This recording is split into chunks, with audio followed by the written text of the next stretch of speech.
Yo guys, sorry you already know that today I am here to recap week 28 of my 2025 video game backlog journey. Link in the description if you need the full explanation to the especially in the games on it. We have a lot to get into because where we left off last week, I was playing Bioshock, Dante's Inferno, Shovel Knight, Fire Emblem Fates Conquest, not including the new games that I'm working on, Lost Records, Bloom and Rage, Date Everything, and Rematch. A lot of stuff happening, so as always, I'm going to recap what happened over the past week. Then I will dedicate a section of the video to dive a little bit deeper into the games that I played one by one, and then I will preview the week ahead. So, there isn't really much to say over the past week in terms of like events or like crazy things that happened outside of like the games that we're going to get into. It was really just me trying to put time into the games, and I feel like I did that.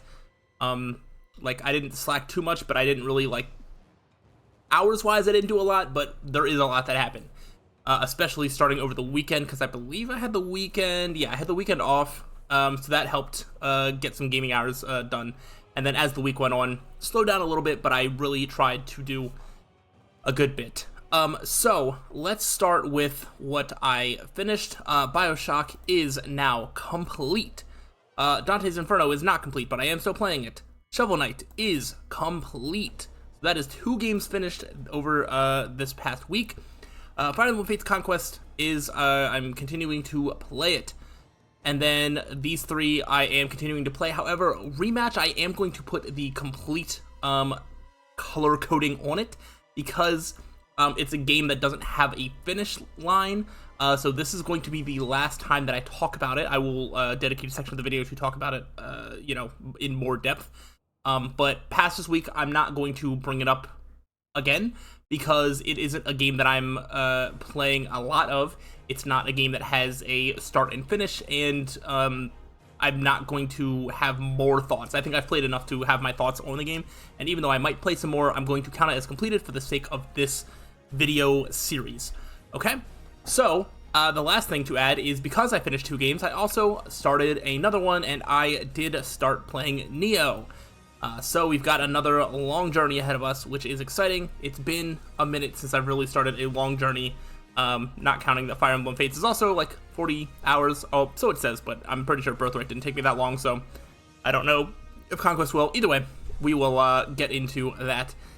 So, the other thing that I do want to talk about, well, I guess I can bring it up when I dedicate the section of the video to it, but I'm not sure if I'm going to continue with Lost Records, Bloom and Rage. I'm considering dropping it, but I haven't fully sold myself on doing it yet. It's definitely teetering on potentially drop territory. So, alright, let's go ahead and just move on to the next section of the video because I would love for this not to be a super long video, even though I do have a lot to talk about. Also, actually, before I do that, Date Everything, as always, I'm not going to talk about in this video series. I just have a playthrough continuing to go on, so watch that if you want my thoughts. Still great, still fun, yada yada yada. I am also not going to talk about Fire Emblem Fates Conquest. I have played a couple of chapters. I believe I'm around chapter 9 or 10. However, because of I'm going on a vacation next week, and Conquest is going to be the only game that I am going to be able to play during the next week. I'm going to save all of my Conquest updates and stuff for next week's update. Okay, so I'm not going to talk about Conquest, and I am not going to talk about Date Everything. Everything else is fair game. So I am going to go ahead and move on to the next section of the video, where I dive deeper into each game that I have been playing. And I'm going to start with the new games because I will probably have less to say about them. So let's start with Lost Records, Bloom and Rage. This is a game that I am really trying to get into, and I am struggling to get into it. I go back and forth as to whether the gameplay sections are fun or not. I feel like instead of paying attention to what the characters are doing, I'm just constantly like filming and trying to look for like boxes and stuff that I can film. And like it was fine for a bit, but now I'm just like not getting the same satisfaction from it. Yeah, I don't know. It's just not really gripping me. The characters are still like not really doing much for me, especially the main character. I'm getting to the point where she's like becoming like good friends with these girls, but she still has this sort of like awkwardness to how she talks. And I don't know, like people that are still like awkward and like whatnot, when they're like really close to people, not that they're like not awkward, but like it's like a different type, right? Like you're not shy about talking to like your best friend, you know what I mean? Like nobody is, as far as I'm aware. So it just, I'm not seeing an evolution of the characters and the way that they interact with each other. They're not super interesting. They're not like bad, but they're not like super interesting either. And then the gameplay, like beyond the like recording stuff with your camera like stuff, there's been a couple times where to progress the game I have to like find a specific thing to interact with. One was like in the woods, and I had to find something to break into this like cabin or whatever, and I was just walking around in circles because I couldn't find it. I'm notoriously bad at like noticing things and like finding things, and so one of the worst gameplay mechanics for me is, hey, find a thing in this area, with like no hints or anything like that. Like I will walk around in circles until I just don't find it, get frustrated, and look it up, because that's what I had to do. And then the same thing happened with there's a section of the game where the main character is going to go hang out with her friends, and she needs to like pack up a bag or whatever, or I don't know, whatever it is, but like you have to like do a couple of specific things before you can like leave, and one of them is like find like cat treats or whatever for your cat, and I like couldn't find them, right? Like it's not that they were like hidden, it's not like the game is like poorly made to where it's impossible to find them. I'm just really bad at finding stuff. So like it's not really fun to just like walk around a room, interact with everything, and hope that I stumble on the thing that will progress the game. So I'm not really hooked by anything that this game has to offer. I am close to dropping it. I haven't made that decision yet. I don't know that I will put in any time before I go on my vacation, so I'm probably going to have quite a break from this game, and then I might try again, I might not, I really don't know. It's really teetering on the edge, but that is where I'm at with Lost Records, Bloom, and Rage. So yeah, let me know if you guys have had any experiences with this game, if you've heard about it, watched people play it, if you've played it yourself. I'm interested to see like what the range of thoughts and opinions on this game are, because I don't super know. But we're going to go ahead and move on to Rematch. The only reason I'm bringing up Rematch this week is because last week was just sort of introducing like, hey, this is what Rematch is. It's like an arcade soccer game that's kind of fun. But over the past week, I played enough matches, or like got high enough level, whatnot, to start doing ranked matches where I got ranked, got placed in Silver Division 2 because I'm amazing. Not really. And then I lost a bunch of games. I think I'm still in Silver Division 2, but I might be demoted. I'm not entirely sure. The more that the game is out, the better people are at it. And the worse I find that I am, I'm just really bad at like keeping control of the ball. And other people are better at controlling the ball. And when it's 5v5, I find that there's not a lot of time that I have the ball. It either gets taken immediately, or I have to like get rid of it immediately. Yeah, so like I'm not very good at the game, which is fine, and I accept that, but there's like a limit to how much fun you can have with a game that you're just really, really bad at, especially when some of it just feels like a lack of like control. In a weird way, like the best game, or like the game that I can compare this to the best, is Rocket League, and I've put a lot of time into Rocket League. I'm not great at that game either, but I also just feel like it's weird that I feel like I can have more control over like my team's like actions or whatever, like in Rocket League, probably because it's just 3v3. That probably has something to do with it, or I think, you know what, am I making that up? No, I'm pretty sure that is like the competitive mode. But like, yeah, I don't know, I just feel like like when I play Rematch, like my team either wins or loses, and I feel like I'm not helping either direction. And so there's a limit of how fun it is. I also have been playing all by myself. There's a chance I can get one of my friends to play with me, but that might not happen. So there is also a limit to how much fun you can have with this game just solo.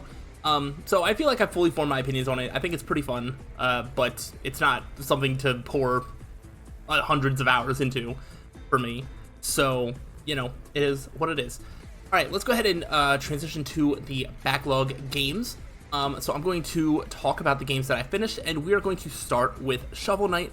Shovel Knight, I don't really have much more to add on. I was pretty close to the end of the game when we left off last week, and I did finish up the last levels of the King of Cards DLC, and it was really fun. There are a couple of levels and like level design things that I'm just like, I was like, I don't know about this section, and that got me frustrated every so often. So I think overall, I think the Spectre Knight DLC was my favorite. I still probably prefer the King of Cards to the base game, but I think they're really, really close in terms of quality. Maybe I actually do like the base game more. I don't know, but the shoulder bash like mechanic that the King Knight had was pretty cool, and the level design involving that was pretty cool. And the Joustus card game was also pretty fun, especially because you could buy like cheat cards to help. Because the game got kind of complicated as things went on, and by complicated I mean it's just like hard to predict like how to win when your opponent just has like a bunch of like really good cards, and like you can get some too, but it's hard to explain. But there's like to me it feels like there's like a cap on just like how skilled you can really be at like the Joustus card game.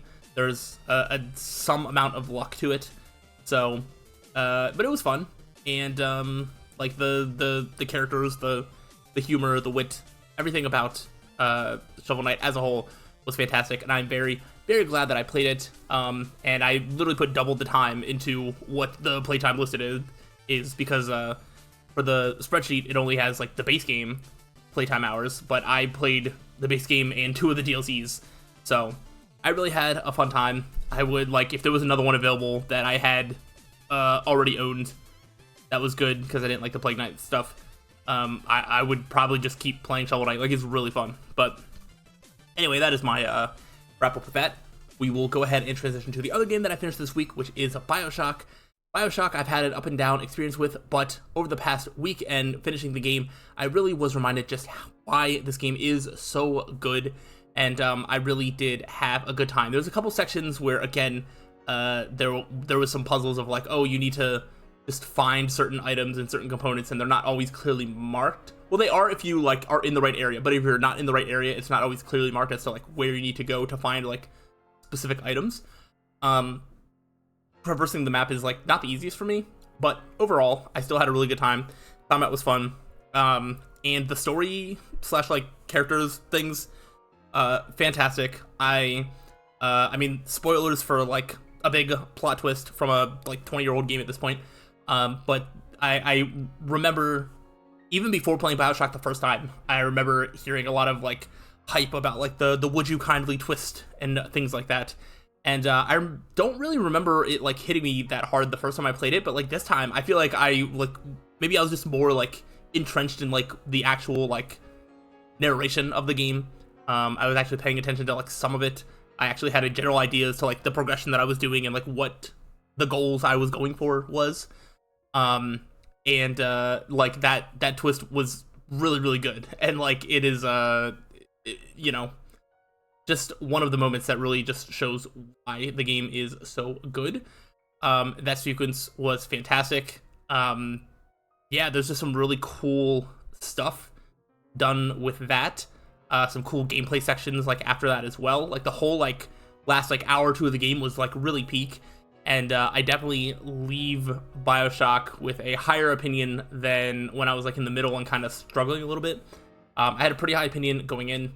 Then it started to fall a little bit, and then it kind of rose back up by the end. It is a very, very good game, and I am now more excited for Bioshock Infinite than I was before, which is a good thing. So yeah, I think Bioshock, it all came together in a good package. I'm glad that I was able to finish it. Is the second time that I beat the game. But I think this one will probably stick in my memory banks for a little bit longer, hopefully. But yeah, so that is Bioshock. I am just going to go to check in with Dante's Inferno. Dante's Inferno, I have been continuing with. It is, you know, very dark, gory, kind of gross, you know, hack and slash action game. And it's a lot of fun. The imagery is kind of crazy. I mean, you literally are going through like the 9 circles of hell or whatever to resurrect your love or something like that. I don't care too much about the like story part of it. I really just like the gameplay. I will say that some of the combat sections like go on for a bit too long, meaning that like some of the health bars seem like maybe a bit too long for what they need to be. And some of the checkpoints, like there was one section that was like 4 rounds of like combat, and if you died in like the 4th round, you have to like start all over again.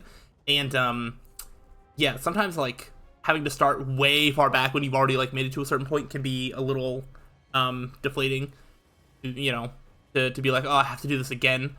But overall, it's still been a really fun game.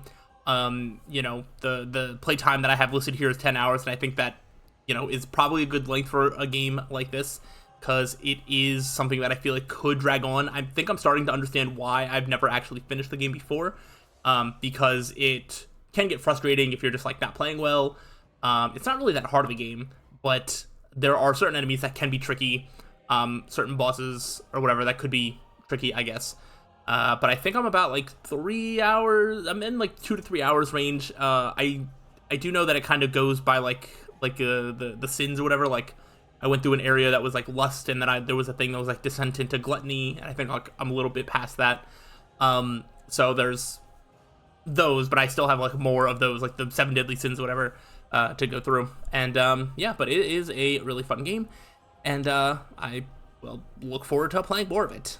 And then the last game that we're going to talk about today, which is the game that I started playing this week, is Nioh. So let's go ahead and talk about Nioh. Why is Nioh on the list? Nioh is on the list for the video game backlog because I got it. I think it was a free PlayStation Plus like monthly game a while back. And now it's available on PlayStation Plus, the first and the second one. And being someone that likes like Dark Souls and Bloodborne and things like that, like I generally hear about popular like Souls-likes that, you know, people talk about them, and especially like ones that are good, I will hear about more and more. But I've definitely heard about Nioh. The reason I do want to bring this up, because the reason that only Nioh 1 is on this list and not Nioh 2, even though I believe I also own Nioh 2 in the same way that I own Nioh, is because I didn't know if I was going to like, I actually still don't fully know if I'm going to like Nioh, because I've been burned before by like Souls-likes that just like I can't get into. And there's also precedent for this with the 2 games that I coming to mind when I think about Nioh. One is Black Myth Wukong, and the other is Wolong Fallen Dynasty, which was made by the same people. Wolong Fallen Dynasty was the same people that made Nioh, right? So both of those games, Black Myth Wukong and Wolong Fallen Dynasty, I was really into, I loved, I was absolutely having a blast, but then I end up hitting a wall or a gameplay mechanic that I just cannot get past, and I dropped both of those games. So I am hoping, but that's why only Nioh 1 is on the list, because I was worried that something like that could happen, and I don't want to commit myself to 2 games. I don't want to commit myself to the second game of the series if I am not sure if I'm going to like the first one. The only games on this backlog where I have like sequels of are ones that I'm like pretty sure that I'm going to like the first one, right? And because I didn't know that, I only put Nioh 1. Now let's get to what my experience with Nioh has been. And so far it has been fantastic, and I absolutely love Nioh so far. So Nioh, you know, it's easy to just describe it as like a Souls-like, but the only like Souls-like element is that it's an action game that has a bonfire-like mechanic that you rest at that respawns enemies and that you like level up at. But outside of that, the gameplay is not really that same, like that similar. You move a little bit faster. It's a little bit more like faster combat. You have like the stamina, or like the key is a little bit more like important. Stamina management is like important in Souls games, but it serves a different function in Nioh. Yeah, like the combat's just like really fun. You kind of have to be thoughtful about like every encounter. If you end up fighting multiple enemies, it's usually a recipe for disaster. So there's like just a nice flow to the combat. There's a nice flow to sort of strategizing how you're going to attack like groups of enemies. If you can like lure one out, if you can try and get one to attack, and then you know, it's a whole thing. You have some range attacks that you can use, but there's a lot of things there's a lot of systems in Neo. One of the things that was kind of weird is you are in this like prison thing, and it kind of acts as a tutorial, and then once you beat that, you have to go through another tutorial, which like reteaches you some of the same things and then teaches you a couple of extra things. So you kind of go through 2 tutorials in this game, which is interesting. But there are a lot of systems to try and keep up with. I mean, you have, you know, like a standard attack and like a heavy attack, and then they start introducing like, oh, you have like a mid stance, a high stance, and a low stance that all have their different functions. Ranged attacks, items, armor. When you kill enemies, like they drop loot, and all the loot is sort of like randomized. So an enemy might drop like a sword, and then another enemy might drop the same sword, but those 2 swords do different damage, might have different secondary effects. It's kind of crazy, like just the amount of different stuff that you can get, and it can be a little bit overwhelming. I was a little bit prepared for this because of playing Wolong Fallen Dynasty, which has the same sort of gimmick. I think the big difference as to why I'm clicking with Neo more than I'm clicking with that game is Wolong was more focused on like parry timing, as well as it had this like mechanic with these flags that like your rank would go up and that would make you stronger, and the enemy's like strength were dependent on like your flag rank and stuff like that. And Neo just doesn't have any of that. Neo is literally just like, are you skilled enough to beat the enemies in front of you? Yes or no? And that's all it is. So yeah, like this isn't like an organized like thought in any way, but I'm really clicking with Neo because like it has been challenging. I think my gosh, I like was dying to like the first like set of enemies basically. Past the tutorial level, I feel like I got that through that like pretty fine. And then the first level that they just kind of like chip you off on your own, I was getting beat up. I would kill maybe like 3 enemies, and then like I would get surrounded by like 2 enemies, and then I would just die, and I would just do that again and again and again. But eventually I was able to level up a couple times. I was able to figure out some other like systems. Like there's oh, I wasn't using skill points at first, so like I think I understand like skill points now a little bit more than I did before. There's like extra like buffs and stuff that you can get, and benefits from finding these like creatures around the world. There's so many things to this game, and it can be a little overwhelming. This is definitely not like a like if you have not played action games, this is like not a good starting point at all. But because I'm familiar with the genre, I'm really clicking with it. But the whole point of why like I was struggling to progress, but at no point did I ever feel like the game was being unfair.